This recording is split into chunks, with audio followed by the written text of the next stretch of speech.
Give me a couple of things that you really want to do that you're in favor of if you were to get elected. Wow, jump-starting this economy is extremely important to all of us.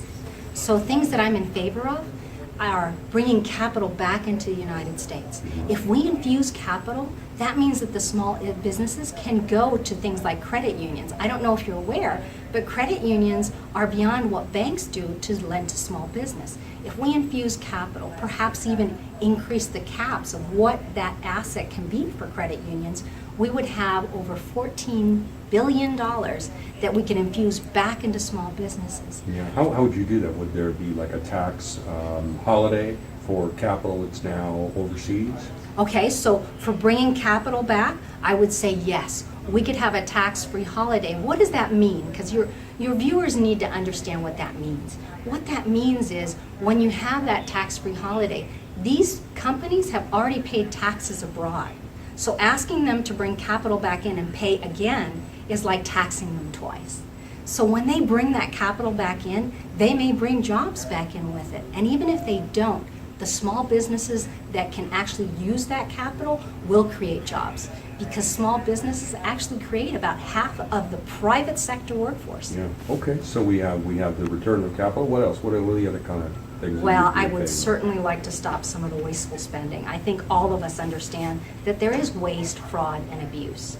And we need to get that under control. Yeah. And that means we're going to have to call some people on Capitol Hill. Some of these agencies have gone rogue, and they're frankly not good stewards of our taxpayer money. I think every middle-class person, I personally feel that my money should be well spent. Yeah. How would you do that? Would you, for example, go about giving inspectors general more power to get into documents and interview witnesses? Even there's a bill, I understand, to allow them to interview ex-agency employees once they leave the federal government, to get to the bottom of those kind of things. Would it be something like that, or how would you actually get at this waste? Well, first of all, we would need to find out from the people that are actually doing that, the IOG or whoever it is, the Inspector General, obviously would need tools. And if they're having problems, that's one thing. But ultimately, Congress has committees where they look into each and every one of these to appropriate money. Yeah. So during that process, we've seen the heated debates that happen when someone can't answer the question and looks like they're incompetent.